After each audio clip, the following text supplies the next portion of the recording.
Sumayaman niya yung bawat dahon. Bawat dahon na ako.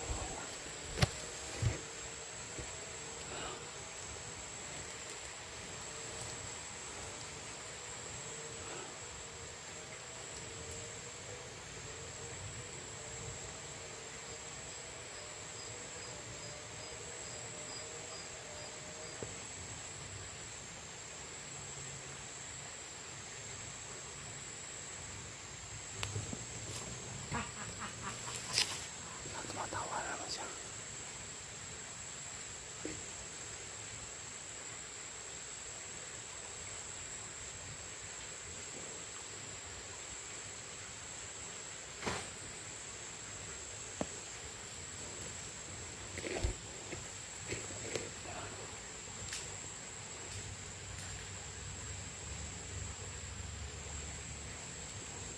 Takay yung chinchin.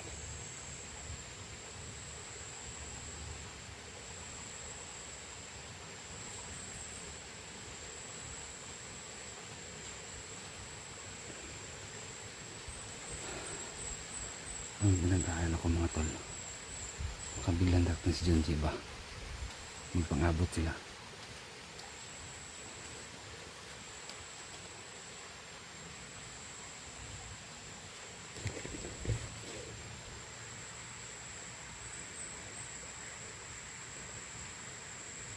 Yan na, may yan.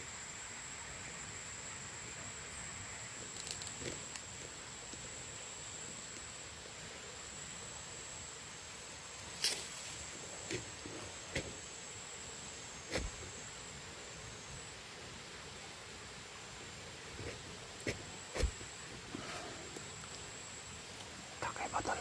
Para may kapangyarihan to.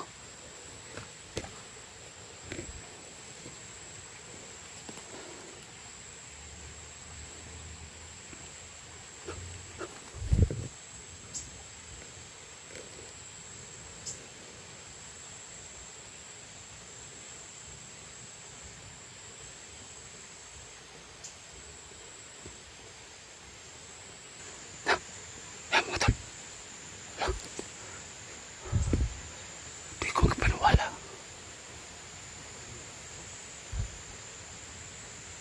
Di ko magpaniwala mga tol. Kamukha ko yan oh. Kuha-kuha niya mga tol.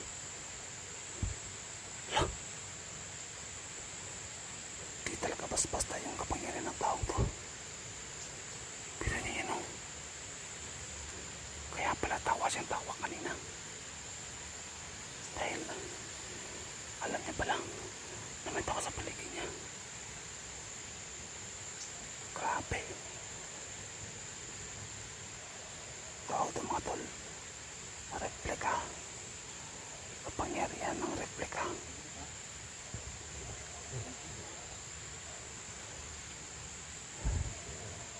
Lang. Sila mga tol.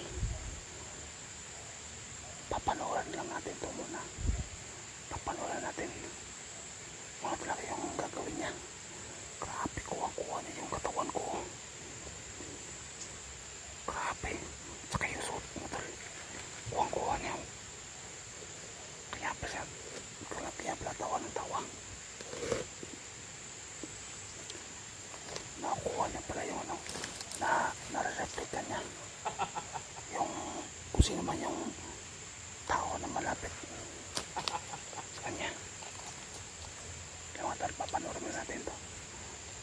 Ano kayang gagawin niya. Grabe pa kasi mga tol. Ako yung balahibo ko, nagsitayo yung balahibo ko mga tol. Yan.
May kapangyarihan. Bakit mga tol? Tataka lang ako mga tol.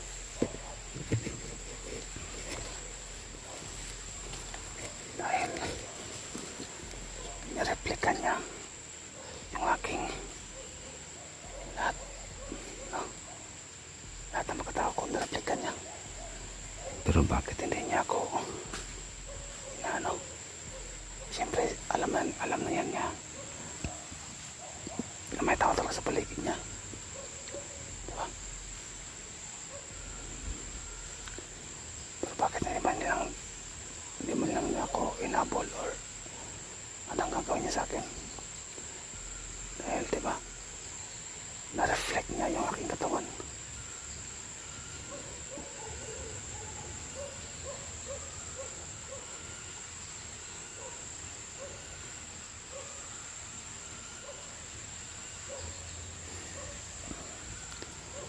Antayan tayo mga tol, ha? Diyan lang kayo mga tol, tutukan natin to kung ano talagang gagawin ng taong to dyan. Kasi bakit wala man siyang reaksyon na naka-reflect na yung katawan ko sa kanya? Di ba kanina patawa-tawa lang siya? Kaya pala lagi siyang nakatawa kanina. Dahil alam na niya siguro na may tao sa paligid niya. Grabing taong to. Makapangyarihan. So hindi lang mga bandidong grupo. Saka yung mga taong hindi yung mga kalaban hindi natin nakikita. So marami palang klaseng halita na kalaban namin. Kaya niyan siguro kulto or hindi masabi kung anong klaseng tao yan.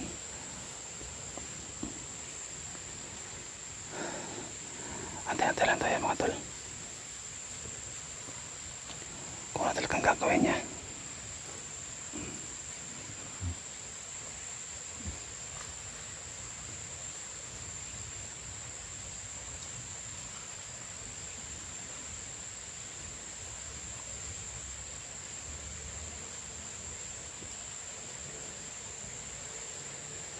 Hindi naman niya tayo gaano mga klaro sa ano, dahil parang camouflage tayo yung suit natin. Pero alam ko na mga tol na at alam na niya na may tao sa paligid niya, nakamasid lang.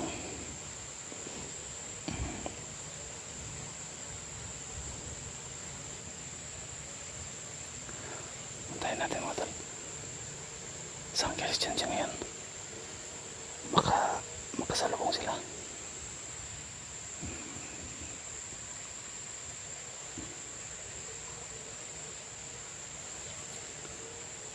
Yan, mabalik lang ako.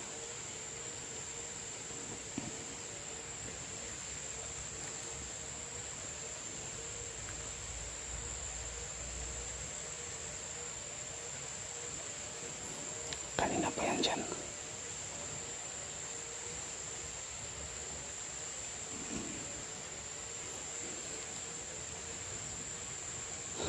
Meron siyang sinisimot. Inaamoy.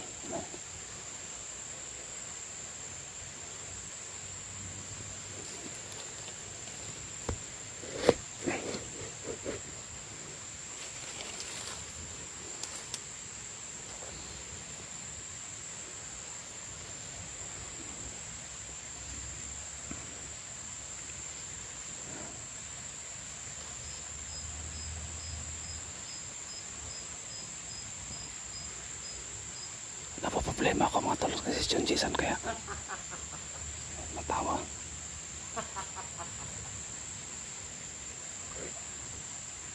So kaya John Jason.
Natatakot akong bumaba dyan mga tol. Kasi kakaiba yung taong yan. May kapangyarihan. So yun na nakita natin kanina. Na may kapangyarihan siyang gayahin kung sino man yung nararamdaman niya na siguro na may tao sa paligid niya. So ginagaya niya, no, na replika yung kung sino mang tao na malapit sa kanya. Kaya pala mga tol, tawa siya ng tawa kanina dahil alam na niya na may tao sa paligid kamasid sa kanya. Grabe, hindi basta-basta nakapangyarihan niya mga tol. Biro niyo mga tol,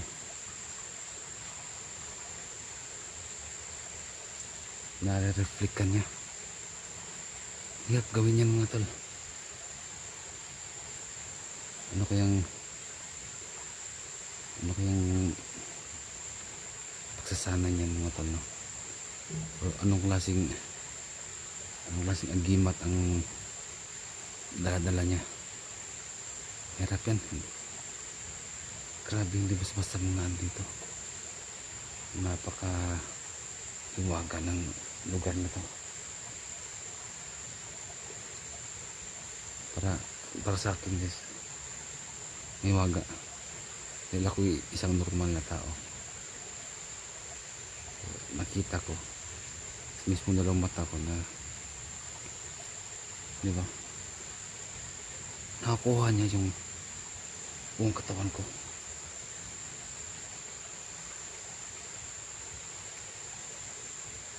Hindi ako makapaniwala.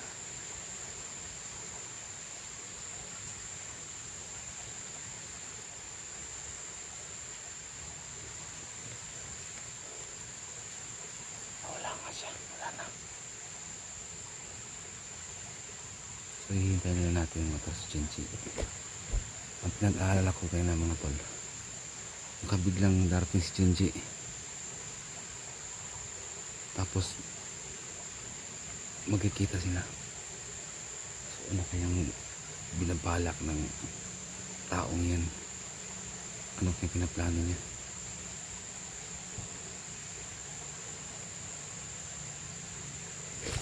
Chinchi ata yan. Ay, hindi pala. Ibon lang pala.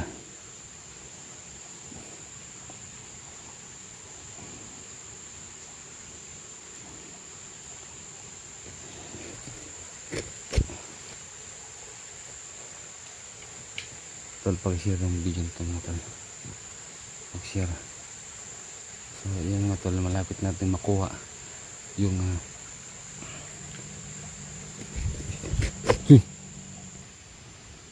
akala ko yung tao kanina, hindi pala. So yun mga tol, malapit na natin makuha yung mga ginto. Yung bata na lang yung kulang mga tol, hinihintay natin. Kasi yun na nga yung plano na namin na puntahan. Ngayon, kung makabalik si Christian dito,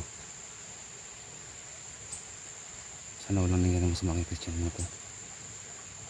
Yun lang talaga yung tayong susi namin na makuha yung mga ginto. Tol, pag-share ng video nito mga tol.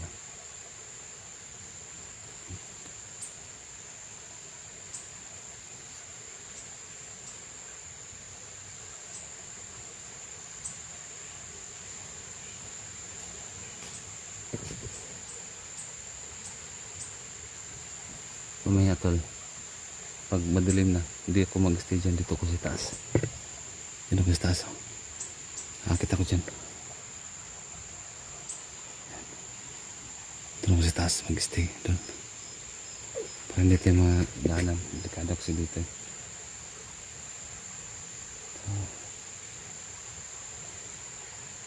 Tutulong ako sa baba. Abangan ko si Junji doon.